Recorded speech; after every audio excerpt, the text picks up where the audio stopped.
Welcome to another fun-filled episode of Black Opinions Matter, motherfucker. My name is Amin Hassan, joined as always by Big Jerv, Black Trey, and Jay Skills. And we got a guest today, but I'm gonna hold off on introducing the guest before I tell you guys. Patreon.com/count the dings. That's where you get the overflow episodes. That's where you get the watch-alongs. That's where you get all the extra content, all the good stuff. Make sure you're subscribed. Patreon.com/count the dings. I'm rushing through that because I want to get to the guests, man. Y'all know we've been reviewing Snowfall on this podcast for years and years. The newest season just premiered. First two episodes dropped. It's fire as always. But man, I'm excited, man, because today I'm excited for two reasons. I'm excited because first and foremost, we got Dion from Snowfall. Quincy Chad is our guest today. Big Dion, you know who he is. He out here cutting deals with Franklin behind Hey, Uncle Jones hey, I mean, before we even start, bro, don't be lying. Don't be lying to that nigga like the whole show is fired, nigga. Cause we gonna talk about the lion shit too, nigga. Hold on. Oh, the tiger. Yeah. I'm so glad you brought that up, bro. That was on my list. I was like, I wonder if we're gonna talk about the lion. Before we get to all that, I just got to point out the coolest thing about this is that Quincy, you are a fan of the pod. You are a self-proclaimed fan of the pod, which is a huge honor to us because I don't know about the other guys. I always feel like we're just recording for ourselves. I don't even know if anyone listens. So to hear that, you listen and you're a fan of the pod, that really is cool.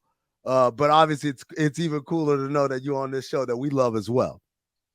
Yeah. That's dope, man. Like I said, it's so funny when I met Trey because like you just so used to hearing somebody's voice.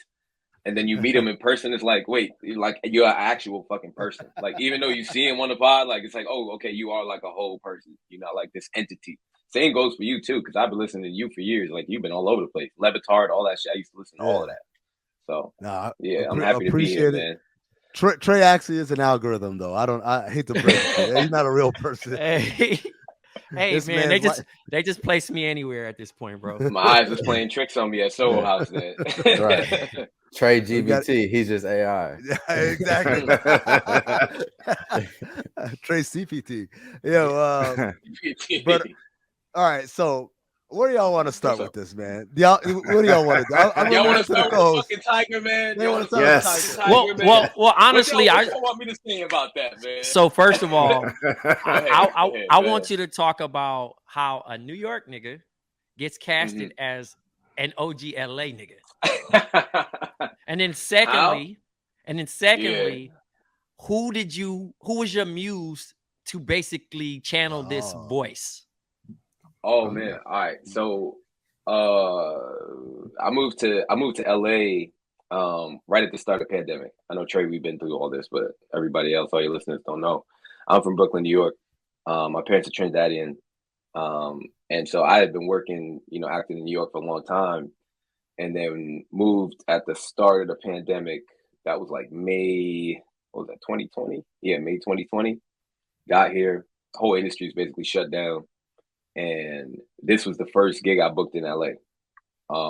Damn. So, yeah, when I got the audition, the actual audition scene, the audition scene was my first appearance when he comes in and has the thing with Leon, that little beef and shit like that. And so the interesting thing about, you a black man of my size that's an actor, you're going to play some gangster shit. Or at least you better lock it in because you're going to get a lot of opportunities. That's how it goes. That's just how the game goes. No matter where you went to school, how you speak, whatever, they see your size, whatever, they're like, oh, yeah, Doug, you're going to have to do it. You look at Don Cheadle shit back in the day, like he was playing them little thug motherfucker, like running around. But it's kind of like a rite of passage. And so coming out here, gangsters aren't that different from one place to another. And that's it. Depending on how you speak, obviously that's different, right? But the mentality and what you want, what you need in a scene as an actor doesn't really change. So I think when I first got the audition, first of all, I was a huge fan of the show, right? Because to me, and it's gonna sound like I'm biased, but I'm not, because I used to watch the shit before I got on 3 seasons of it. This show, specifically, the acting is at an extremely high level, right? there are other shows that I've done. It doesn't compare. Right. No, everybody shows up, and everybody's got shit in their By the way, this nigga was on Power too. By the way, Yeah, I didn't want to bring it up. I wasn't gonna bring it up. Nah, I just mean, yo, like it's no disrespect. I mean, they know I love them, and I got a lot of friends on Power, and you know, I'm from New York, and I think Power, like to see the way that it's grown is crazy. Mm-hmm. But for me, Snowfall, you know, it just, I don't know if it's the pacing, the writing, the storytelling, the actors, the people they choose. Everything just seems like it's just totally locked the fuck in. And so when I got the audition, I was like, oh no, I got to bring my shit. I got to be on my shit. Ain't no way I'm getting this shit unless I really hit it. And so, you know, you take every audition, you do your thing, and you kind of just put it in the air and let it go. And so, you know, I watched a lot of videos. I watched way more stuff after I got the part than I did before, because it was kind of a quick turnaround to get it in. And I actually, just a little peek behind the curtain, right? In the old days, pre-pandemic, you would go in person and do this shit. But now we're doing everything over fucking Zoom. And so I'm taping an audition with an actor friend of mine who's on a laptop. Like, so I got my laptop stacked on boxes and shit. And I'm doing the scene with him while my phone is recording it. And then I'm sending that tape in, as opposed to like when you back in the day, you go sit down, you wait in the waiting room, you pull up in the audition, you do your thing with the reader and the casting director. They got any notes, they give it right back. You do it again and you out. Is it easier or harder doing it this way? Oh man. I mean, I'm a game time. I'm a game day player, y'all. Like, so I like to be in the room. I need that pressure. You know, I like that pressure. So for me, it's harder because it's easier because you can just be lazy. You in your crib, you can do it 100 times, whatever the hell. But for me, I like to be in the room. I like to feel the energy. I like to have the feedback from the casting director too, because like you might choose some wild shit to do and they might like it, but they might want to see you do something different and you can't get that right away. Like, so sometimes it's a little bit difficult. But going back to what you asked about who was my muse, I mean, it's like I watched so much Tukey Williams video. It's crazy.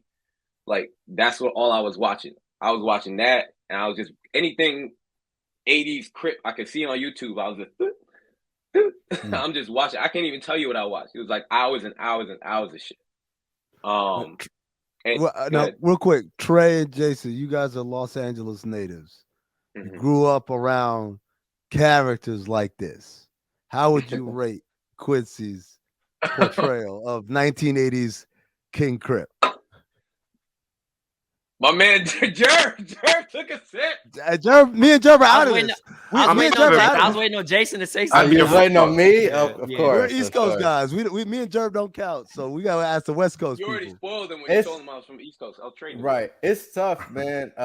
Like I definitely think you do a good job, but the authenticity of being that type of character, like, is really hard to nail down. Like, the certain twang and attitude and, you know, like that niggas had in that era is like, I don't know. It's so like, if you were there, you know what I'm saying? Like I was, like, we were, like, my dad is friends with like this dude Kincaid who used to run with Suge, you know, like he was, you know, in there for 20 years, Big U, all these people like I know and been around and like for a long time. So like, you know, I know these people like so well. So it's hard for me to like, you know, like divorce what I know, you know what I'm saying, versus like watching the representation. Like, I think it's good acting and like it's very believable, you know, but like, is it like the Crips from then? Like, it's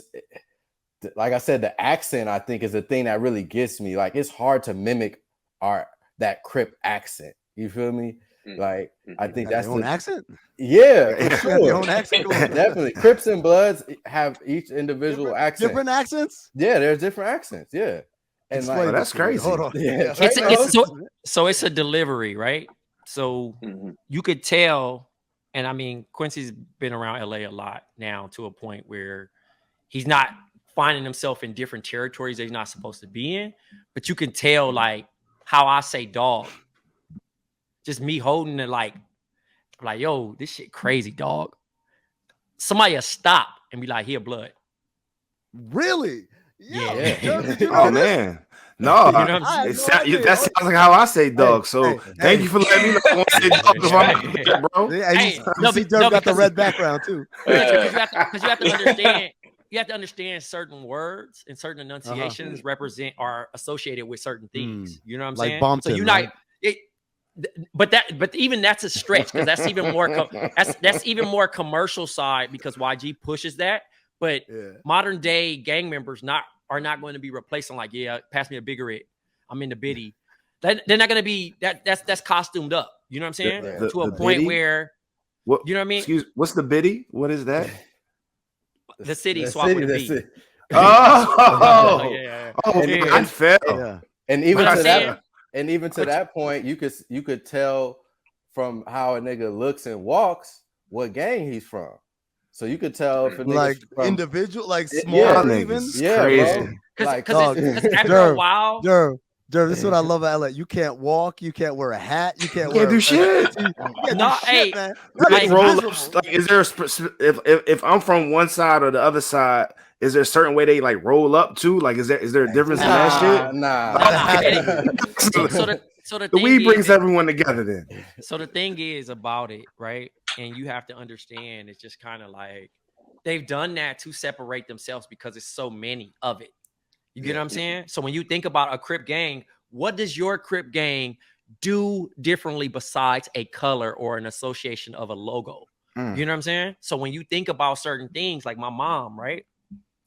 Shout out to my mom, by the way. My mom at this point, she is a triple OG from Santana Block Crip, right? And at 7:22 a.m. or 7:22 p.m., she will take a picture because that is her hood number. Yo, hold on. I love this shit. I love this shit. This is crazy. Your mom was a Crip? Yeah. Is a Crip. I need you to really pay attention on the pod sometime. I'm like, I'm pretty sure he said that before. I think I heard that before. Yo, so Trey's dad is blood royalty. And your mom is a Crip, and that's why you purple, nigga. so consider so honestly, that was a good 90s joke. But technically, I would be a quote unquote thug baby, right? That was so whack. So when you married the two, it's basically a thug. Hey, Jerv, you know that picture during the riots and the niggas had the red band and the blue band tied together? That was Trey.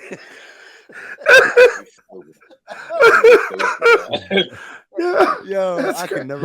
But if you wear a Sox hat, my mom is going to like either think you're affiliated because that's her hood's hat. She loves Chicago White Sox, and she's gonna show you so much love off of that. You know what I'm saying? Wow. But if not, if you like black and white is cool though, right? Like black and white is a cool little color you can wear out there. Like he just told you the White Sox hat. I'm not gonna wear a White Sox hat, but if I just come out there black tees, white tees type flow, maybe neutral color shorts, like some grays and shit, like I'm cool, right? I hate the dramatics of like out of towners, right? And I understand. So Deion's character, just want to be safe. Deion's character would basically be no fly zone. He's tripping off everybody at that particular time of the era. Okay. Now it's a little bit more loose where guys are just wearing whatever, right? But your energy is going to give off what you welcome. Like the same way if I'm in Philly and I'm just talking crazy loud and you're like, yo, chill, bull. Yeah. You know what I'm saying? Like you're on the wrong, you got to relax. That energy, if you come to LA and be like, I don't give a fuck, nigga, I'm gonna wear my Yankee hat, nigga, and can't nobody tell me shit, nigga, because I'm from Queens, nigga, or I'm from New York, I'm from Harlem, nigga, bitch ass niggas. I wish I just wear dad hats, bro. You're gonna be like, I'm not telling you not to wear your hat, but you're asking for it because you don't know where you are. Secondly, they're gonna be like, is he stupid because he's insulting me at this point? Right. You know what I'm saying? And I'm going to give you a warning because all LA niggas are mannerable. A nigga not gonna just chip you just to chip you, bro. He ain't gonna kill you just to kill you, bro. He gonna be like, I don't know if you've seen a video where he socked the Mexican dude and he was like, hey, just don't put that on the dead homie no more. Now get on out of here. A nigga not gonna kill you like that, bro. A nigga gonna be like, hey, yo, why you wearing that hat? He's literally going to question you first. Now, if you want to be tough, right? It's all in your response at that point. It's really all in the response. Will my dad hats be an issue? Hold on. Dad hats. No. I'm talking about fitted baseball. Listen, I'm dad hat over here, bro. Old ass out here. Quincy, like, this is again. This conversation happens on this pod all the time, where me and Jerv will have a question, and there's a sermon that comes after. How deep in the research are you going into? Like, you got the part, now you nailed the part. Now you, like you said, you're watching videos for your own character, for the mannerisms and the talking. But in terms of just the culture, the 80s, the culture, the gang culture, how deep is the research going for you? It's the same videos for me, same documentaries. Because, and I got a good resource over there, Dub C. So once I started talking to Dub, we were talking, and I would call him, and I talked to that nigga for like 2-3 hours. You know, I'm on the phone with him. I'm listening to everything he's saying, how he's saying, his cadence, everything. And then when we get on set, he was on set, I think that first day I was there. And so we tweaking little things. Once he hit me with like, once he stamped me that I was good, that's why I'm listening to y'all. And like, art is just something, everybody gonna interpret it and feel some kind of way about it, right? Dub C tell me, yo, you good, this shit, you on. I'm cool. Ain't no other motherfucker tell me shit, because the original nigga has stamped me. I'm cool, right? So like, other people will come up to, for instance, I had a Brooklyn nigga come up to me and tell me, yo, I fuck with you on the show crazy, but like, you know, I've been out here for like 3 years, and you know, like, you ain't really like the old school LA niggas I know. And I'm looking at him like, nigga, you've been here for 3 years. Like, you got 4 niggas you know. And because I'm not like the 4 niggas you know, then my shit ain't legit. Get the fuck out. Brooklyn, you know what I'm saying? Like, that's just how. Yeah, but like the same way. I'm saying though, like, that's why I say it's for interpretation. Like, I don't take the criticism any type of way. Like, I don't care. You know what I'm saying? Like, I'm gonna do my thing. I'm gonna do my research, and I'm gonna put it out there. And that's kind of what the business is, right? So like, I know the amount of hours I put in. I know what I watched. I know what I researched. I know what I did. I know what I'm putting out there. I know the takes that I'm doing. I know the other takes I'm doing that people don't see. I know the ad libs I'm throwing in. I know where I got them motherfuckers from. All that type of shit. So it's like, it gets real deep if you really, if you're really doing it. You know, some people, like I said, like some other shows, other people, like, they're not coming with it like that. That's why I think this show is like, that's why I think it captures people the way it does, because people are like really invested in the shit. Not on some like what happens next type shit, but like on some, yo, this is real heat type thing. Yeah, real quick. I just want to say, like, sure. I do think like you do a good job on the show, and also part of what you're saying is a big part of it in terms of like it's art. So like, I don't think that Joe Pesci sounds exactly like the mobster he's playing. You know what I'm saying? Right. Like, exactly. This is what it is. Like, you're not supposed to, be 100% Monster Cody, nigga. Like this, you're acting. So like, right, exactly. And it's up to people to interpret how they feel about it and things like that. So for me, it's like what I've already done is already out there. So for the rest of the show, the season, whatever, people like it, people hate it, people, fuck with it or not. It's already done. I put my work in. You know what I mean? So, hey, Quincy, real quick, and I apologize. My question isn't all, journalistic as the said questions before me. Just ask a goddamn question, man. I just gotta know. What was your I just gotta get to it, bro. What was your reaction when you read the script and you saw that there was about to be a tiger and just like in the hood, and niggas is going to get away? Yeah, I'm gonna keep it 100 with you, right? So the way we were doing it at that time, I think COVID was still heavy when we got the script, and so we get the script and then we do a table read on Zoom. So sometimes you may read it through before, or you might just read your shit, whatever little parts you got, just so you know where you at and all that kind of shit. So we sitting on the Zoom, and those scenes, I wasn't in those scenes, right? So my camera's off and shit. I'm like, wait, what? I said, how these niggas gonna do? how they gonna get how they gonna do this? And then I was like, I mean, I'm gonna just say that a couple of us were a little like, what? But all right, fuck it. You know what? I mean, it ain't up to me. I ain't write the shit. You know what I'm saying? I gotta show up and go to work, right? So at the same time, like your reaction was crazy. Mine was crazy too. And I actually visually, I actually liked how it looked visually. Like I was surprised at how well it was done visually, because when it was on the paper, I was like, how the fuck are they gonna do this? Like that was my biggest question at the time. Because, it looked like a tiger. I mean, yeah. Oh, I mean, like the crazy shit is like, as an actor, right, on a show, you're gonna get scripts and you're gonna be like, what the fuck is this? Like, even like you talking about a tiger, that's one little like funny, like weird thing, but it might be some shit your character is doing, and you like, nigga, what the fuck they got me doing this shit for? This don't make no sense. Da da da. And you can't really, you don't have the equity to kind of be like, yo, not change this shit, depending on what show it is and how long you've been on it. So sometimes you go ahead and have to do some shit and you like, yo, this don't make any sense to me. All the work I've done before this little notebook I got right here on this character, all this shit, this thing that you got me doing right now makes no sense. Yo, and that sometimes shit. you can go and say something. Sometimes you can't. You got nigga Quincy be in here tripping. They done put forgot the mute. They done put a fucking tiger. Niggas gonna kill his character. All right, kill Dion. Big Dion. End of season 4. Big Dion hit by car. Yo, you know what's funny? you know what's funny about that when you say that, right? The crazy shit is the character was only supposed to be 2 episodes, and he was supposed to die.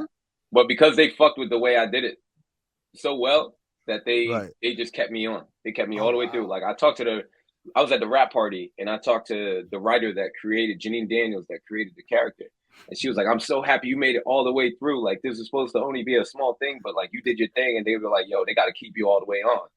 I was like, oh, good shit. And that was the first time you found out. You know? That was the first time you found out that they were actually supposed to kill you. Yeah. I didn't know that. Yeah. Because when I finished season 4, they were like, I mean, the showrunner was there when I was shooting my scenes, and he pulled up and he's like, you know, I think we're gonna be back here, you know. But you know, nigga, yo, in this business, people say shit to you all the time. Yep. I talked to Trey about this before. I told him plenty of stories, like all these other shows I've done. Like there was a time when I thought my shit was about to go crazy because I was doing Orange is the New Black, I was doing The Get Down, and I was doing like the Stephon Marbury movie at the same time. And I'm like, oh shit, Orange, this shit about to pop because it's like the biggest show on Netflix, whatever. And it did pop like crazy when my character came on. But then the next season, they like changed the whole shit. Like all the women got spread over to different jails. So like my character was gone. The Get Down got it didn't get renewed. I think Baz Luhrmann just didn't want to do it anymore. And then the movie was done. And I was like, shit, I gotta find the next job. It's crazy how the business is because like you'll be so fucking busy and like people are telling you all kinds of shit like you definitely gonna be back, we're gonna da da da da, and so you just let all that shit go. You just go do your thing and then float to the next joint. You know what I mean? And that's how this one worked out. So let me ask you this, Quincy, because you talked about several times about like this show, the approach is different. The acting is more like the level of seriousness the actors are coming to the project with is a higher level than other projects, perhaps. Typically, is that something that happens because the cast says, hey man, we're all serious? Is it something that happens when you read the script, you're like, yo, I need to step it up? Or is that something that from the director, like the director's more demanding of you, and so you're putting out a higher performance level? Because I've seen this, you know what I'm saying? Because I see actors in some stuff and I'm like, oh, it was whack. And then I see something else. I'm like, yo, what? Like, if you could do this, why didn't that happen there? You know? Well, you know, like I kind of touched on it a little bit, right? Like sometimes it's the writing, right? Like you can only do so much with poor writing, right? Like if y'all don't believe the kind of shit they got people doing, like we can only do so much, like. And there's things that you think are going to be great. You might do a project, you might do a show, you might do a film. You're like, yo, this is dope on paper. And then you start shooting it and it's like, I don't know about this one. And then you see it after and it's like, you know. But I think mostly for this show specifically, I really believe it's the actors. And I mean, it's John Singleton, you know, but rest in peace. I mean, that's the GOAT right there, right? So I think his start before he passed set the course for everything and set the standard for everything. So everybody knew what the fuck, like, yo, you fucking on some John Singleton shit. You better bring your shit. So I'm sure that, like, the pressure was on from early with all these dudes. Everybody on the show from top to bottom. I mean, to costumes, everybody's like really on it. So I think it's hard to put it on one thing. I wouldn't say the director because the directors change all the time. Mm-hmm. So like the director of episodes 1 and 2 didn't direct 3 and 4, right? So the directors are totally different. Sometimes you might get an actor's director that really wants to like have you tweak things and like change the way that you're approaching things and ask you questions. And you might have a director that's more visual, that's about the shot, right? That's like, yo, I want you to, when you do this, be here and you could do your thing. But like, I'm trying to get this. Right. So it's very different. The actors though, I mean like, well, y'all already know Damson, Amin, Angela, Gail. I mean, Isaiah. I mean, they're beasts. Everybody, every time you watch the show, they're eating. Everybody's eating. Right. Bro. So Quincy, You know? You said that some scenes that you've done or seen have not had that effect, that, you know, they made you go, ugh. Like what? Maybe give me a scene that you've done or that you've even seen, if you don't want to implicate your own work, that you felt like that wasn't really hidden. I can't think of anything on this show right now. Well, no, you know what? I'm not, no spoilers, but there's something coming up that we tweaked. We had to tweak. I'm gonna put it that way. We had to tweak. Right. And I personally was like, no, we need to tweak this because this ain't right. It's got to go a certain way, right, for it to make sense. So I'm gonna hold that. Yeah. What about the opposite? Has the opposite ever happened where you're like, this don't make no sense, and then you did it, and then when you watched it play out, obviously has been edited, and you know the final version, you're like, fuck, they really nailed it. I didn't know, I wasn't sure of it when I was doing it, but now I see the vision that they had.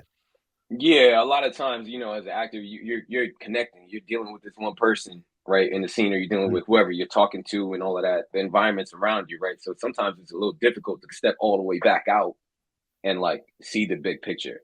You know what I mean? It's almost like if you're like a post player and the point guard is like, you know what I'm saying? Like you worried about your little area right here, but the point guard's worried about the whole floor, or the coach is worried about the whole floor. So sometimes like your singular motivation can sort of cloud your vision for everything else. So it happens. It happens all the time. You know, you get some shit and you're like, "This gonna be whack," and you do it. I'm like, damn, okay, I got it. Like, you know, that hit.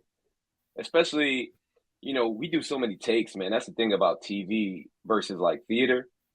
Because I've done some theater, and I think every actor should do theater. Like, I don't care what level you're at, because it's just a nonstop. That's game day right there. What's the difference? What's the big difference? Oh my God, bro! Theater, like you ain't get no break. You can't just fuck up and be like, oh, cut, stop. We're gonna start over. Oh, let's bring it back. You know what I mean? It's like it's constant. So any little flub, you got to just land on your feet. Any little thing. Whereas TV or film, you're like, all right, here we're gonna do it. Camera here, close up here. Okay, stop. Yeah, cut. 3, 2, 1. Cut. Stop there. Cut. Stop there. Cut. You're doing the thing like 20, 30 times. You know, depending on the angles and stuff like that. You know, depending on how big the shot is. You know, how many extras, all that kind of stuff. So it can get really, really like. I mean, it's challenges to both. I shouldn't act like theater is way more difficult, but to me, I just think that experience is necessary for actors. Yeah, that's wild. Because used to be when I did TV, because most of the stuff that I did was live. Sports Center was live. The Jump was live. Sports Nation was live. And then I go do Highly Questionable. Highly Questionable's tape. So we're doing multiple takes. If they didn't like that take, we're doing it again, right? If Poppy ends with a joke that's not safe for work, we got to do the whole thing again, which is a lot. Like everyone's like, does he write his own jokes? I'm like, not really, because if you let him write his own jokes, we wouldn't be on TV. Everything is like, you can't say that. You can't say that word, or you can't make that insinuation or whatever. But I found tape was so much harder because Yeah, man, it's weird because you talked about earlier when it comes to auditioning, you need the pressure of live in front of the dude. Oh yeah. I'm the same way, man. I like the idea. Like we got one take of doing this. You messed this up, like you messed it up, and you just have to find a way to keep it moving or adapt or improvise off of that moment. Whereas like going back and having to do it again, what ends up happening is it takes me like 100 takes. Because I keep you can get into your neuroses. Yep. To kind of like, get a little OCD and a little jumpy about every little thing. Yep. It can get like that too with the tapes, the auditions, man. Because like you do one take and you're like, oh yeah, all right, that was cool. You're like, oh, but let me watch it. Oh, this little thing here, this little thing there, and you got to just be able to like let it be messy, man. I learned that from one casting director that told me this years ago. She was like, I was like, damn, I wish I was like, I could have hit that perfect, and she was like, perfect. Like, we don't want perfect, we want messy. And I was like, yeah, you're right. You want it a little messy because everybody, like, they put the words on the paper, you come in and you're doing the exact freaking thing that they have there. Like, that's not what they really want. There's certain things, if you're doing a real small role, like you got a couple lines. Mm-hmm. I remember my agent, one of my old agents, right? He had this client that they let go of because she was supposed to play like a nurse or something like that. And it was like a 2-line thing, but she wanted to act like she came and did the audition like the nurse had Tourette's. Like, that's not your job. Your job is to come in and say, thank you, sir. We might have to put the IV in. Okay. Oh, Mr. Johnson, you're going to come in and then walk out. You don't need to be you're not trying to show all this different thing that you could do in that little nurse number 1 role. You know what I'm saying? You gotta give the nurse a backstory. yeah, but that's what I'm saying. Like sometimes people do weird stuff like that. And you know what? I mean, it's a big risk. I mean, sometimes it can work. You never know, man. This business is so crazy that like they will never forget that nurse that came in and did that shit. I know that. They're not, whoever the casting director is, they're not gonna forget her. She didn't get that part, but they're not gonna forget that person that did that. So you never know. Quincy, we love you, my nigga, but we gotta move the fuck on. Move it on, my G. Hey, you sticking around? Or what's up? What's up? What you mean? I'm here. All right, cool. He's here. There we go. Hey, for those listening, we're here. Quincy, where can they find you on social? Oh, Quincy Chad, man. I'm easy breezy. Quincy Chad, that's it. All right, there it BMF. Oh, here we go. So I watched BMF first, and then I watched the 2 episodes of Snowfall, and that's when I sent the text last night to the group chat. I said, "Man, it's hard. That's a hard transition, man, because one show is, like I said, super serious and like detailed and nuanced, and the other one, man, it's turned into a cartoon, man. It's fun. There's no more Charles fun. Landry, dog, the greatest character, the GOAT. He's just at the slap. Dog, this is my thing right now. Just like it was in Power, where we reached the point where it's like, I don't give a shit. Just put Zeke on my screen so I can laugh. That's where I'm at with Charles Flannery, man. I'm just waiting for Charles Flannery to come on and do some shit this week. Charles Flannery, hold up. Did y'all know that Black Diamond is Mabel on BMF? Y'all knew that? Yeah. Oh, I tweeted it out when we was live tweeting, and that's the homie. Yo, she's great, Christine Horn. Yeah. Got my man in a trance. You got the heavies. She pulled out the heavies. She put the heavies on the back. Bro, I like that show though, man. I like it. The heavies on the back. He put the heavies on the back, bro. You feel me? Like he felt them on his back, bro. He was like, Yo, she took my man from being Mr. I play the guitar at church. I'm holding that. She got this man not just in like a gentleman's club. This is it. Listen, first of all, he this is all hands on deck. Listen, instead of him being a good man and saying, you know what, one and done, he done parallel parked. This nigga done went to the strip club with her. Parallel park. He done, listen, she done told the stripper to go crazy for my man, and all of a sudden he see Meech. Yo, what? Man. He was in there dreaming about threesomes, bro. He thought he was gonna go up, bro. The line of the episode. The line of the episode, she says, you ever been with more than one girl? And he's like, I've been plenty of girls. What you talking about? You? I've been with Lucille? And she's like, no, at the same time. And they said, think I'm some sort of freak. Hey, this nigga Charles is low key offended. Hey, the But funniest, he was with it all though. the funniest shit I seen on Twitter, dog, was like when a nigga walked up on Meech, nigga, to the record shop. That nigga didn't talk about them drugs then. That nigga said, nigga, mama already done had that heartbreak. I ain't gonna tell her. I ain't gonna tell her what your ass did. You a grown man, right? He like, That wasn't the best scene. The best scene was with Terry, where like they're in the room and everybody leaving. He like, now have you talked to your brother? That lean. By the way, Terry's a wild bull for like whipping out the rubber and just using put it on the dog. Oh, that was wild. That was wild. It's a wild scene right there. That's crazy. That was crazy, son. That threw me off. I was like, but on a power level, bro. Why what's the name shot his family member in the head, bro? And then she back served. She got it wrapped up. K9. She was 4 days later. Wild, yeah. That's Rand Lawrence. Yeah, he and how my nigga B Mickey get out of the truck. Yeah, that was sick. He kept kicking. I wasn't even mad at that, Trey. I was mad at okay. No, I wasn't. Like, I get it's an old ass car. You keep kicking, maybe the lock will pop or whatever.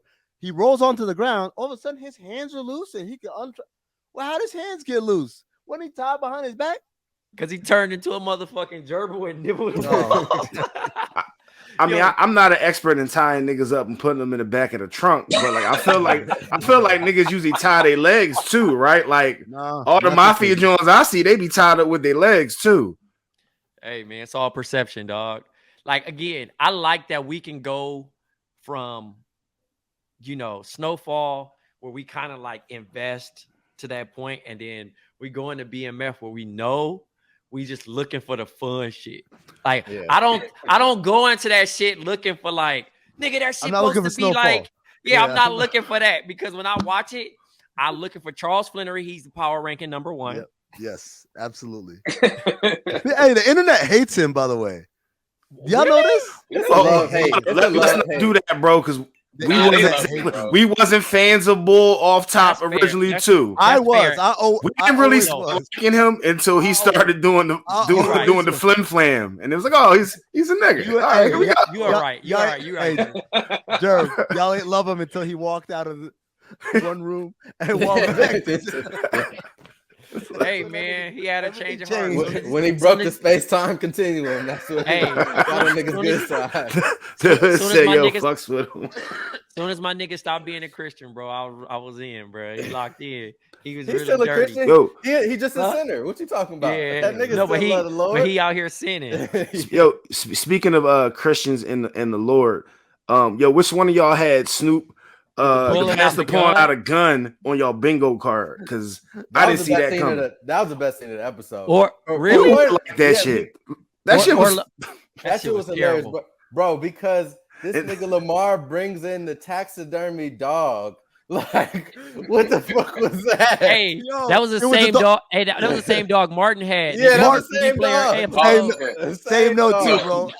No. That was Martin. That was the same ass dog. How did they not laugh, man? Hey, was carrying. I'm sure they did. Them legs was looking like a chair to the side, nigga. Them shits was straight as hell. He was carrying that motherfucker like a fullback, dog. Yeah, I feel like Lamar should just chalk it like, yo, the dog's gone, bro. Like, he's not coming back from that shit. That's what Snoop tried to tell him. But that's what he tried to tell him. And then when he walked out, like, I thought he was gonna come back and spray the church up. But that shit was crazy. No, Snoop Squad was there too. The homies he had the usher board right in the front row. The deacons was ready to ride. Also, hey, the voodoo shit had me crying too. Oh my god, that was crazy. With the belt, she was stealing everything. She was stealing everything. Like, yeah, this nigga. This T-chain, this Cuban. This got bad vibes. This bad juju. I gotta get rid of this. She's about to put all that shit right on the street. She said, "Y'all got something else?" What episode was it? This because I had to watch 2 episodes because I missed last week. What did they go down to St. Martin this week or was that last? And then my man got caught up with horny ass man. Oh, man. Horny. You talking about when he went to the Columbia? That was this episode, yeah. It was this episode, but he watched the episode when he was out. Yeah. So he had okay. horny ass. So that actually happens to a lot of niggas, bro. Like they caught get up like too that? horny. Oh they yeah, get caught up like that. Cause my man, I ain't gonna say his name, but we went to Mexico, and he got too lit, and a chick got him into a room. He fooled with her. He woke up and his pockets was full of them fucking the sneaker stuffers, the paper. He thought he had a roll of money. He thought his money was in there. Bro. Niggas get caught up, they be lost in the sauce, bro. Took his whole shit, bro. He was stuck in Tijuana, bro, with no ID, no wallet, all that shit. But it was funny to see me. You take an ID? Why? Leave a nigga ID. At least you gotta be able to move around. Take the money. Because it's the same way how Meech, bro, out there, nose wide open, bro. Niggas slept you, bro. Right. Hey, we glossed over the fact that Terry's water whip career was one and done, and the last episode they had the 2-1. Yeah, they had the bad work, and they had to beat up a nigga who came press them about the bad work. That shit was terrible, bro. He couldn't turn 2 into 1 like old boy. He tried his best. Hey, was it predatory vibes with Meech looking at his baby mama cousin? Nah. Yes. A little weird. Yo. Yes. What she said, if you in Atlanta, put that on him, yo. No, come on. We said if you in Atlanta, hit me up, and he's like, okay. Like you could tell he was making a mental note, like because he's making the move to Atlanta, dog. Come on, let's not just put that on. Watch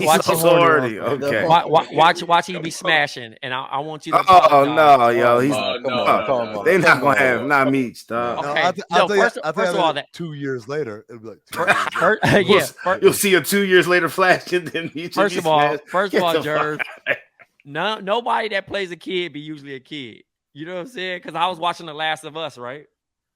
And I was like, dang, man, I want to talk about this character, but I don't want to really over criticize because I think she like 13. Who? The girl is 19. Bella Ramsey. Oh, Bella Ramsey 19? Damn. She's fucking 19, bro. So I was like, wow, she grown.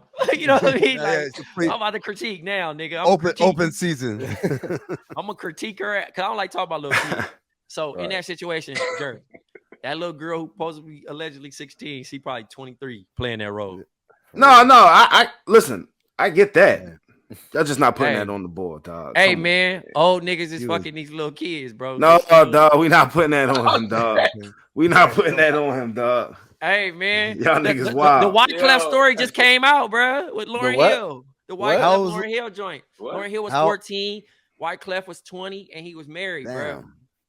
I didn't hear that one. Wait, niggas didn't know that Wyclef and I thought everyone knew Wyclef and Lauryn Hill was like fucking around. No, we didn't know that she was 14. Oh, 14. Right. God damn. Yeah, bro. Damn. Someone please call 911. For real. Oh my God, dog. Hey, so we already know the story of what's actually gonna happen long term because this is technically real events. What do we have planned for the next episode since they finally got their connect, they're doing all these things? Well, hold on. Before I want to ask Quincy something because, obviously B Mickey in the show was wearing a wire and he's cooperating with the cops or whatever. And then like on Twitter, we had this huge debate about, actually the real B Mickey, the guy that was based on never snitch, never cooperate with the cops. And all these people get upset.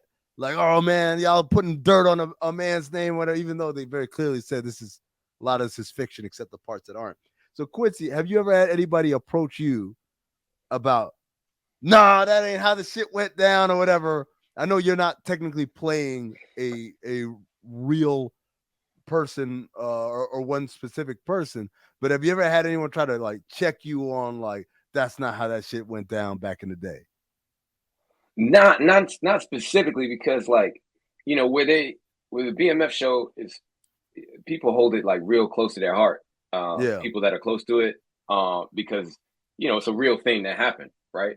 Whereas Snowfall and some of the other shows I've done weren't really based entirely on some exact shit. Like I'm thinking about maybe the Get Down, where I was playing this. I didn't even know at first. As a matter of fact, that I'm playing this role where it was Grandmaster Flash's like almost like tough guy situation, Mm-hmm.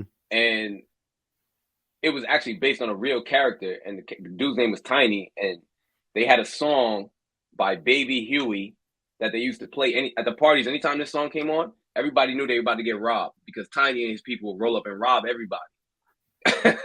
And so it was to the point where I'm playing the character, and when I met Grandmaster Flash, he was kind of like a little tight, you know, like because I'm playing the character that reminded him of like at first like all that shit, and they weren't close. Yeah. They kind of had like, you know, he robbed him, and then they got a little like where it was cool, but like he had that little energy. I could feel it that it was kind of still like, oh yeah, Tony's real, you know. I didn't know, and I was like, oh okay, that's a little weird. So it's like a little twist on kind of what you're saying. Yeah, because you know some of it, like I said, like with this show, people gonna have any show, people gonna have their opinions, but people are gonna be really invested because you're talking about real people. You know, when you're talking about real people, they got family. They got friends, you know, they got people that were around at that time. And so when they see something that's not true or not the way that they heard it, they're going to be loud about it. And that's kind of just part of the also business. I think the fucked up part about it is they leave it open-ended. So it's your choice to kind of like, if you're not there, you don't really know. I mean, it's some shit. Like, again, I don't know what Charles did. Charles ain't here to defend himself, so we ain't looking for Charles and the truth of his shit. No, but ain't no threads about how Charles is a faithful man. But isn't Snowfall loosely based on Rick Ross? Loosely, loosely, But like, so some of the tangent, like somebody, I don't think anybody had. Well, actually, I don't know. I can't speak to D, to Damson, and what people have come up to him and talked to him about. Yeah. But for me specifically on that show, I haven't really got that. I know when I first, after the first season I was on, season 4, I was chilling out. I told Trey this story. I was chilling out at this spot. I can't remember the name of it. You know, pandemic still kind of, and it was like an outdoor spot. We were watching football. And so when my man's is like, a couple people here from Brooklyn, one of my man's is like, yo, this dude's looking at you. It's like, all right. So, you know, normal shit. Somebody looking at you. Somebody positions themselves in a way so that if something pops off, somebody's going to get cleaned up. And so we're sitting there drinking. I'm like, all right, we're going to walk out. We walked out, right? My man is still kind of lagging behind. Yeah, when this dude got up, this nigga was like 6'6", like 300, and he walking behind me. Hey, yo. And I'm like, oh, shit. I'm going to have to jump. I'm going to have to hit this nigga first. I'm not a small dude, but this dude is like, I'm looking up at this nigga like this. I'm like, I'm going to have to get him first. You know what I mean? Sneak him real quick. And he's like, yo, I just want to let you know, bro, you really doing your thing on fucking da-da-da-da-da-da-da. And I'm like, oh, all right, cool. You know who it was? It was Nipsey's guy, J-Rock. Oh, you know J-Rock. Shout out to J-Rock. Yeah, J-Rock a big motherfucker. Yeah.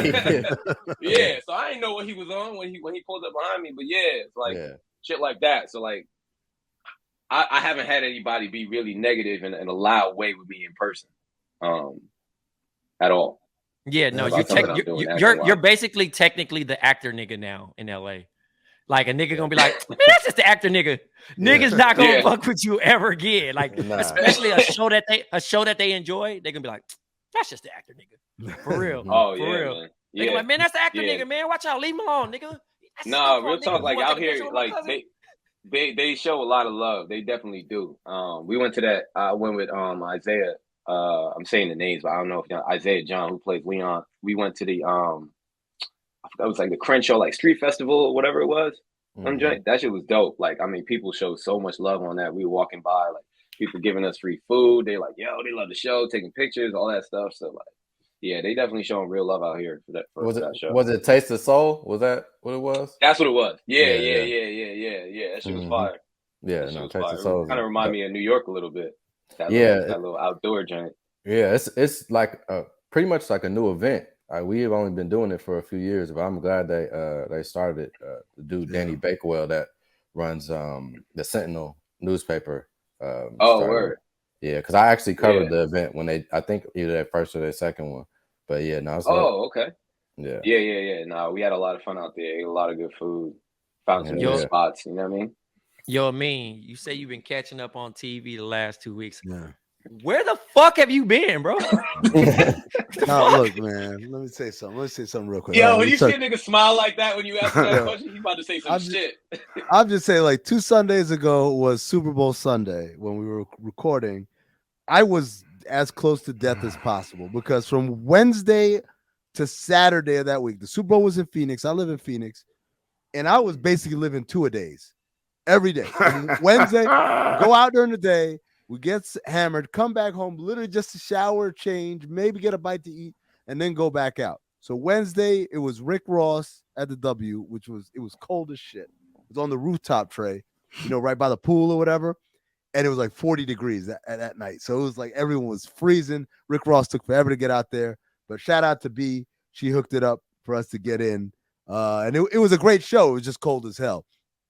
Thursday, I went to the Waste Management Open, which if y'all don't know, people talk about, oh, you went to golf? Man, let me tell you something, man. That's the best event. It's the best sporting event there is, man.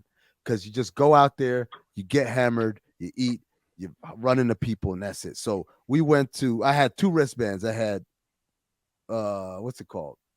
Greenskeeper. That's the one with the DJs. The DJs and the little lake in the background. If you saw my Instagram story where I was sitting and it looked like I was just like in the middle of water, that was Greenskeeper right there at the end of the day. And then the other one was 16th hole. That's the one where they got like 15,000 fans around this golf hole, and people are booing and all this shit. It's like, it's not like golf. It's like a regular ass sporting event.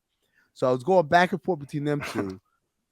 Thursday night, I went to some NFL joint, can't remember. Friday, I went back to the golf and sat in the 16th hole in the general admission. And if y'all saw in the news, there was a streaker. Like some dude ran down and started streaking and then ran away or whatever. That nigga was sitting right next to us, man.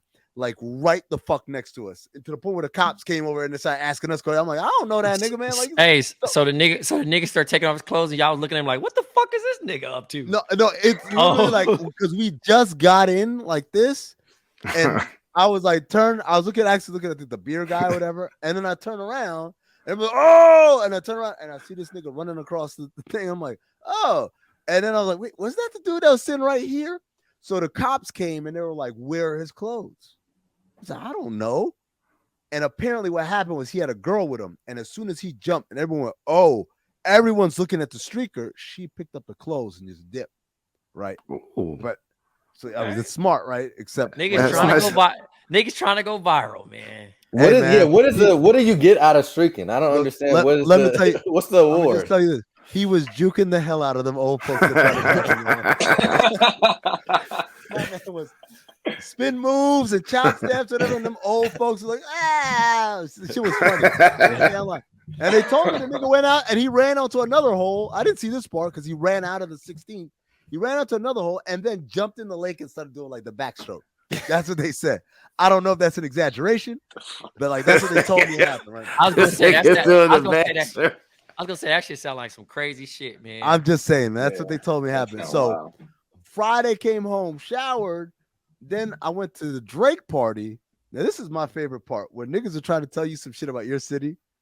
And like, nah, like that's not. So the Drake party is at the Scottsdale airport. That's like the Teterboro of Phoenix.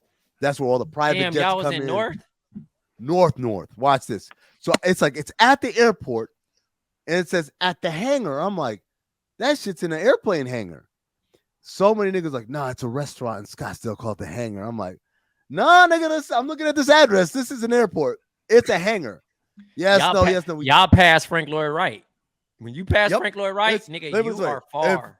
If you know Phoenix geography, the 101 north-south, right? At some point, that nigga just starts to turn and go west. Once it turns, like that means you've gone too far north, right? So we're out there at this airstrip, right? Trying to get in. No line. Hundreds and hundreds of people. I'm with my cousin Eve. So he's like, he's going to figure everything out. He's got his guy trying to get him in. But the problem is, everybody who's ever played in the NFL since the history of time, just the leather helmet, they're all there. They're all there. Leather helmet niggas. And they've got like, everyone's got 40 people with them. I'm like, it's not 2002, guys. Like, come on, man. Niggas got the everyone's got an entourage. Like I'm saying, like the 90s never left. Like like we're going broke as soon as my career is over. That level entourage. And mad they can't get all 40 of their people in. So finally we squeeze in, we get in, we go in there, and the weirdest shit. So the VIP is upstairs, and they got tables, and it's kind of overlooking down where the stage is. Then you got the stage, which is almost like a catwalk. So there's people here and people here in the corners or whatever. And so the shit starts. I'm upstairs. I'm like, well, let me go downstairs, see what it's like. I go downstairs, and there's like this. I can't explain it, man. It's literally like a walkway that walks right up to the stage.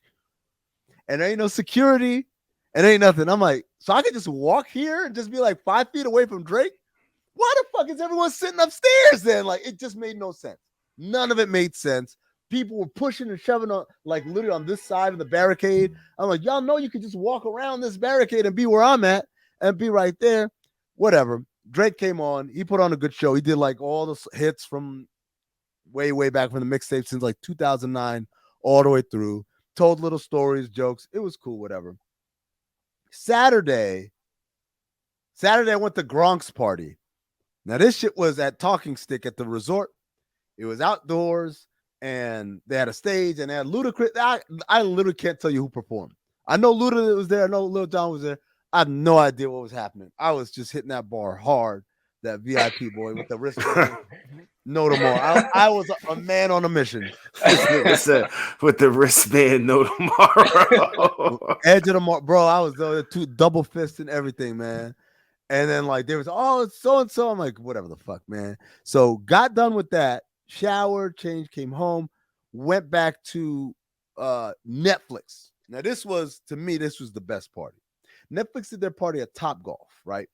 So what they did was they started with just Topgolf. You came in, you checked in, you played, hit the golf balls, whatever. And they had Serena there, Offset was there, DJ Khaled was there, a couple other people were there.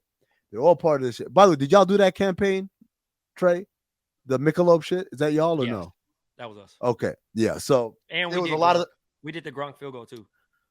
Oh yeah. But like the Netflix party was in concert with Michelob. So like all the motherfuckers from the Michelob commercial were in this shit right here. Now here's the fun part. I roll up to this shit.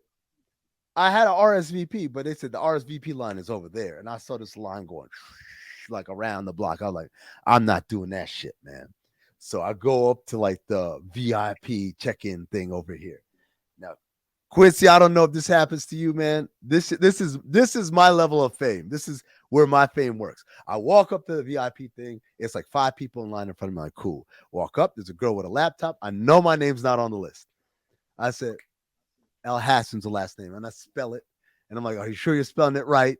No, it's not in there. How about with an A? No, that's not that. First name's Amin. No, I ain't got that. All right. Check Sean Little. I dropped Sean's name just out of the blue. I said, maybe it's on my voice. Said, nope, no, ain't no Sean Little on there neither. I'm like, huh, that's weird. She's like, who left you the passes? Now, 2 weeks earlier, one of my homegirls used to work with me at ESPN, started at Netflix. So I just dropped her name out the blue. I was like, check so-and-so. No, she's not here. She's not here. She's like, can you call her? Maybe she come out. I'm like, all right, cool. And I'm like, fuck, man. I turn around. I see Shaq. Shaq comes out with Uncle Jerome. I say, what's up, Uncle Jerome? He look at me like, oh, man, what's up? And he tells Shaq, hey, look who it is. And Shaq goes, this motherfucker. And then everybody laughs, right? And so I go back, and I'm still kind of like looking. I'm acting like I'm looking for somebody. And the security guy comes up to me, and he says, hey, man, were you surprised they didn't trade OG Anunoby at the trade deadline? And I'm like, oh, man, let me tell you about OG Anunoby. I gave that nigga 15 minutes of basketball right there. And I think the rest of it actually played well. Dog, Quincy, that's my fame. In LA, in Vegas, it's like I'll be somewhere. It'll be a million niggas. You're not getting in. And then the one security guy would come up to me like, hey, man, how you think the Lakers going to do this year? And I'm like, oh, man, let me tell you about the Lakers. And that's it. I do that. And I'm like, come on, how many you got with you? These 3? All right, let's go. That's my life. That's my life. I love it, man. I'll do it forever. If you're a bouncer, security guard, a bartender. If you ask me anything about basketball, I will give you the whole show right there, your own private show. but then you got to get me and my people in. So we got in. we walk like 3 steps in, and I'm like, wait a second, we're supposed to have wristbands. I said, hey man, they want us to have wristbands. And he literally goes back to the girl with the laptop and says, give me 4 wristbands. And he just snatched it. I was like, oh shit. Like, all right. Put on the wristband and get in. All right, whoever that nigga is, he the MVP. Shout out to him, right? So we get inside, and now we're in there, and I'm like, cool, let's just eat drinks, whatever. I see my homegirl. I work for Netflix. Like, what you doing here? Come on. We go up to the super duper VIP upstairs. Like, this is, and it ain't no rush to get drinks. It ain't no rush to get food. I'm like, this is the life right here. Go out there, Serena and them hitting the golf balls. I'm like, all right, cool. Y'all do your thing. I'm getting these drinks over here. So then midway through, they stopped the golf. They're like, all right, we're shutting down the golf. I'm like, oh, what's happening? And then like a flatbed truck comes out, and goddamn Anderson .Paak is on the back of the flatbed truck with the DJ and everything. The speakers are on it as they driving. He's DJing. And now all the people who's here in the little golf boots, they all rush up to the truck. They start partying right there. And this nigga spinning this and spinning that. He's killing it. He got his wig on. What's his alter ego? Y'all know he got like an alter ego when he DJs, right? You asked me this like last week. I forgot. Yeah. Whatever. Yeah, but they know. They know. He's killing it. Killing it. I'm like, wow. Why is he on a truck though? Meanwhile, in the background, there's all this activity. Turns out they're building a stage on the fairway. They're building a stage. I'm talking about from scratch. There was nothing there. All of a sudden, they ran out pipes and stuff, and all of a sudden, there's a big ass stage. Anderson .Paak raps, the fucking truck drives off, and now DJ Khaled is on the stage behind him. And now everybody pushes up to that stage, and he performing, and they got the fireworks coming out of like the holes at the top golf going into. I'm like, this shit is crazy. But then DJ Khaled had to do the DJ Khaled thing, which is make everything about DJ Khaled. So first of all, he ran out of his own songs to play. He started playing other people's songs, which is cool.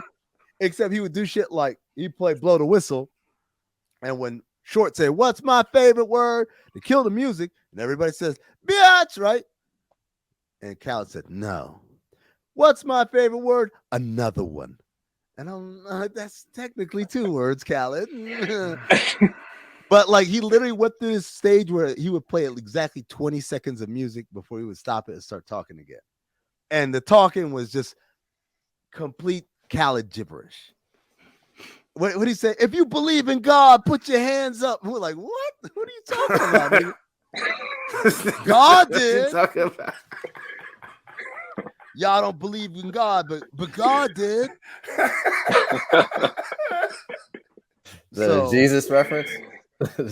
No Jesus. Everything was God, right? No, I'm saying y'all didn't believe in God, but God did. So he does that. He wraps up. Now, meanwhile, apparently everybody was at the Sports Illustrated party. That shit was over there at the resort, and that shit was outdoors. Them niggas were miserable over there. So like I got done with that. I was like, you know what, man? This is cool. I'm happy. I had a great week. But then I saw Josiah Johnson. Josiah was like, let's just go to any old dive bar. So we went to a dive bar in Phoenix. Me, Josiah, a couple other people, and we shut that motherfucker down. And so Sunday, I'm like, I had nothing left. For the nigga to be actually tapped on the Super Bowl is hilarious. I barely watched that game. I was in the, you ain't miss much, bro. Blanket on. No, it was dope, man. That shit was crazy. You ain't miss much, bro. Look at that Jerv. shit was crazy. That It's a great game. It's a great game. Hey Jerv, why your boy turned into that commercial? I touched the ball, coach. Coach, ball went off me, coach. Look, Jerv gonna delete this whole little segment. Yo, but I know we over time. I just wanted to share this last little part, bro. So I did 23andMe. And shouts to Master. Actually, Master got this for me. Like 2 years, 2 years ago. He was like, yo, I met him in Arizona. He was like, my nigga, you want to find out your true roots, you know what I mean? Your African roots. Now, I always thought I was Ethiopian, bro. I don't know why. You don't look Ethiopian. My nigga, I don't have. I don't have. Tell me I look Ethiopian, and me and Trey do not look like we from the same. Hold up, now that you mention it, yeah, I can see that. That's what I was gonna say. Yeah. So I don't know. I got to do my 23andMe next. So I have been like pushing. I was like, man, I don't got to do this shit. Typical shit, like Amin said, nigga. We could tell you African, nigga, because you black, nigga, of course, right? But no, I really wanted to know the actual facts, right? So had to spit in this tube, send it out, got the shit back 6 weeks later, bruh. I find out I'm 42% Nigerian, 75% West African.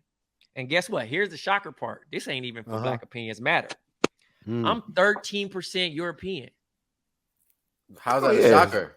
I mean, it's slavery, bro. American, bro. How do you think you got here? What part of Europe? Hold on. We got to get to the bottom of this. They're gonna say something like, South Africa typically. Obviously, nigga, slavery, of course. But the parts where they're from is what Amin's talking about. I'm 6.7% British and Irish. I'm 4% French and German. And 0.3% Finnish. So when I seen that shit, I was like, all right, cool. I'm gonna go a little bit more in depth to this app. I go look at my relatives. I got 5 white cousins in New York. I'm about to go fuck with them. No way. I got 5 cousins. I want somebody to document it to be funny because I want to see if my cousin's actually racist or they're gonna be hype. This nigga. Because think about that. You're gonna have to change your name for the meetup. You gotta change your name for the meetup. Well, they already can't be Trayvon. Travis. They know. Yeah, there you go. Travis. They gonna think I want some. They gonna think I want some money. But I did find one of my cousins. She's a producer in Kentucky. True white woman. True. Not the black square. Not I got a black friend. True white woman. And I'm going to pull up on her. Probably when you say hold on. When you say pull up on her, hold on. Hold on, bro. You my man. Oh, okay, let's clarify what pull up on her means. I'm a true white woman. Because understand you pulling up on a true white woman. Like, is that no? Like but here's the thing. No, I'm gonna message and then I'm gonna say, hey, okay. You're gonna get the clearance first. Of course, nigga. I ain't going to jail. Hey. Could you imagine, nigga, my cousin being a Karen and sending me to jail for actually trying to meet him, but showing up? I can. Yes. I actually can't imagine that. I can. This nigga claims he's related. That should sound like a Kevin Hart movie right there. Right. Yeah, definitely Amy Schumer or some people fucking cousin. or Atlanta episode or some shit. Dog. So you 21 Savage basically. You British. Yeah, on the low. Yeah. Trey, that explains the classiness and the bouginess. There you go. What if they ask you for money, Trey? You never thought about this the other way around, right? Hold on. I'm about to send y'all a picture of my cousin. Look at this nigga. Hold on. Look at this nigga. Right. What if they look at you and like, oh, this nigga's rich? What's up? Man, they better not. Daryl gets. Oh hell nah. This nigga's not in New York. Hey, bro. No, he's not in New York, but he my 4th cousin. Hey, bro. Look at that nigga. Look at that nigga, Quincy. My nigga, you good old boys. You might want to get clearance before you go just pull up on Daryl, bro. Yeah. Daryl looks like he goes fishing. Daryl goes fishing. You got a double barrel somewhere. You ever saw? No way. I just watched that news, that little whatever series on Netflix, whatever the what's the family name? The Murdo, whatever. Yeah, dog. Yeah, Trey. That's tough. Yeah. Hey man, just you gotta share your location when you go out there, dog. Keep your location on in the chat so niggas know what it's in for. Yeah. Just do the whole thing on live, bro. You be straight. Yeah.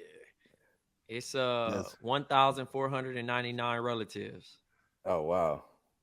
Damn. Yeah, I'm up next. I actually got to do it for this documentary I'm gonna do. So I don't know if I told you, Trey. I definitely didn't tell y'all, but I found out that my grandfather's grandfather was one of the wealthiest black men in Oklahoma, and like that's fire. I just found this out, and so I always wanted to do a documentary on my grandfather, and I'm talking to him, and he tells me this, and I'm like, what? Like, I'm 35 years old. I'm like, how the fuck I ain't know this shit my whole life. And, so, and the mansion that he built is like a historic landmark out there in Oklahoma City. So this nigga basically got rich like selling hair care products. back then because he was half Native American. He was born on a Native American reservation, like Choctaw Reservation in Arkansas. And so at the turn of the century, like 1910 or some shit, this nigga was selling basically like the equivalent of DAC wave grease. You feel me? And the shit was booming. Oh shit. Yeah. And so then the nigga ended up striking oil in Texas and all this shit. So I'm about to do the 23andMe shit while I'm filming this this documentary. I always wanted to strike oil. Huh? I always wanted to strike oil. Like that'd be dope. Like and that's that happens on the cartoons and shit. Dog. You just be digging some shit up. And you literally. Oh, I thought you meant like Bruce's Millions. I thought you meant like dog. Like I just want to just take a pickaxe to the ground and literally like take a picture for the gram. Like yo, I'm out here, dog. Rich as shit. Nigga done smoked himself stupid. Did y'all want to talk about the YSL shit or we overtime? I think we overtime at this point. Oh, we hella over. Don't worry. That something will happen next week, bro. Oh yeah. shit! It always happens. Yeah. This definitely, Trey. This man is calling the cops, but he's also harvesting your organs first. That's one of your relatives. Yeah. That's crazy. I gotta do that shit too. Wait till y'all have the conversation on how y'all are related. That's gonna be an excellent conversation. Make sure you go live with that one, my nigga. And Daddy Edwards, yeah, he liked the mix. He liked the mix. He was mixy. All right, man. Shit, that's gonna do it for us here for Black Opinions Matter. Again, shout out to our guest Quincy Chad, Big Dion from Snowfall, brother. Thank you for joining us, man. Taking us behind the scenes and being a good sport about the Tiger, because niggas was really complaining about that shit last year. Here we go. It's turning into power. Hey, one thing, Amin, I want to say before we leave. Fuck Scott Adams. Fuck Scott Adams. Oh, Dilbert. Dilbert nigga, man. I was like, yeah. Hey, Jerv, you might be able to cut this shit, bro, into like a mini little shit for the days that we do road bros or something. Well, y'all wanna do this real quick? We have to. We can't miss out on that nigga, man. Right. You know about this? Remember the Dilbert comic strip? It was like a dude in an office, and he was like always with the glasses. Yeah. So the guy who created that, like the main cartoonist or whatever, apparently was on YouTube a couple of weeks ago talking about what did he say? Yeah, okay, so I'll tell you. So the nigga, so he came out on some Trump shit like some years ago, and he's been on some super right-wing shit, right? So he been posting videos since Trump been elected on some slightly racist shit. Like he goes a little bit harder than Trump, but he's always kind of been on this the last few years, right? So now he took it to DEFCON whatever, you know what I'm saying? 5-1, however you rate it. Yeah, it's actually 1, but I know people will get confused with that. But so he goes in the video and he's quoting this poll. I guess it's supposed to be like a Rasmussen poll about how black people feel about white people. And I guess like basically the long and short of it is like it said 53% of black people don't fuck with white people, right? Based off of this poll. And so he's using this poll to get his racism off and basically saying like in the video, he's like, I advise you all white people to stay the hell away from black people. I'm not messing with black people. We can't help them. They're basically like a terrorist group. Yeah, that's what he said. And then he said, it's no black people in my neighborhood. Thank God. I'm glad it ain't no black people in my neighborhood. You know what I'm saying? He's going in like not no slight, it's like covert racism. He's like, I don't fuck with niggas.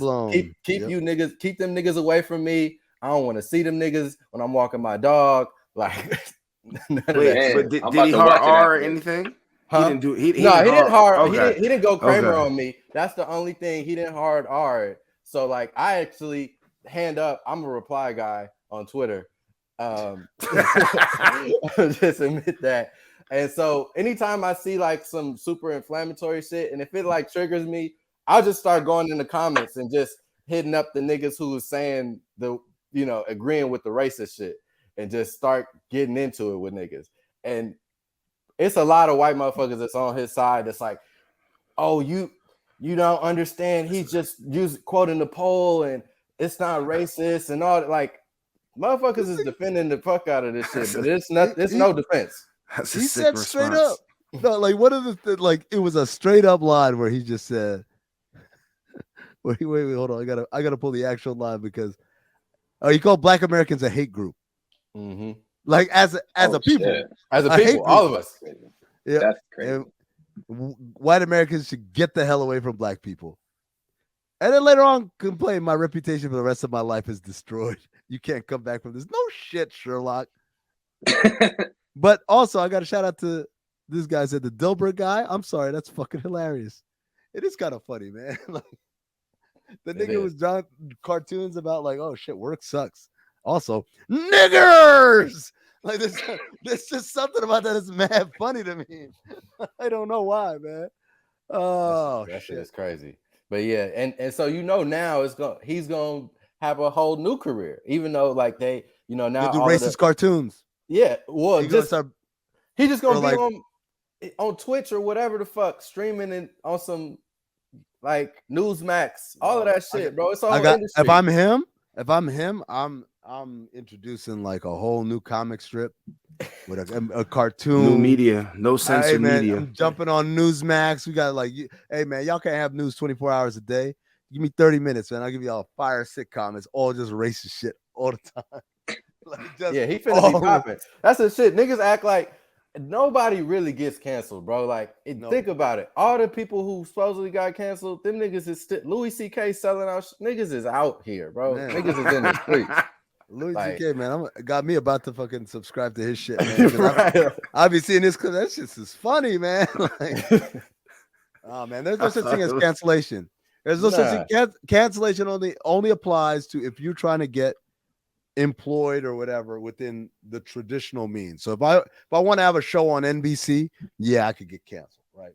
If I want to have a show on ESPN, I could get canceled.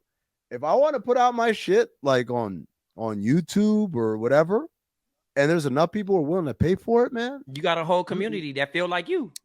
Mm-hmm. You can't cancel it, man. You can't cancel something that does not rely on the delivery systems of the mainstream, right? Even like think about like all the people got bumped off of Twitter before Elon Musk came out. Right, went to other social media, but now they back. That's the thing too. Like the cancel culture only lasts like it got like a 2-year shelf life. You know what I'm saying? Everything in the world. You know what it is? Back.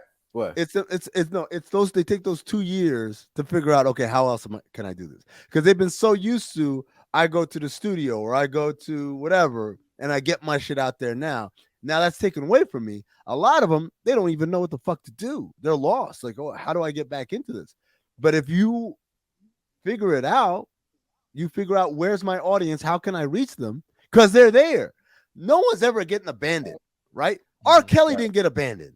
Right. Think about that, man. Like this nigga was singing about the shit he was doing. That's level. He's still not abandoned. He's still not. There's still people out there, right? Dog, his shit is still coming on at whatever function you're at, and just some people are just going to stand there and go. Dog, Jerv, he had a song. Where it goes, this is my story, and I'm sticking to it, and I'm sticking. I'm like, damn, nigga, like you don't have to be that obvious. Like, just at least play along, man. But no, man.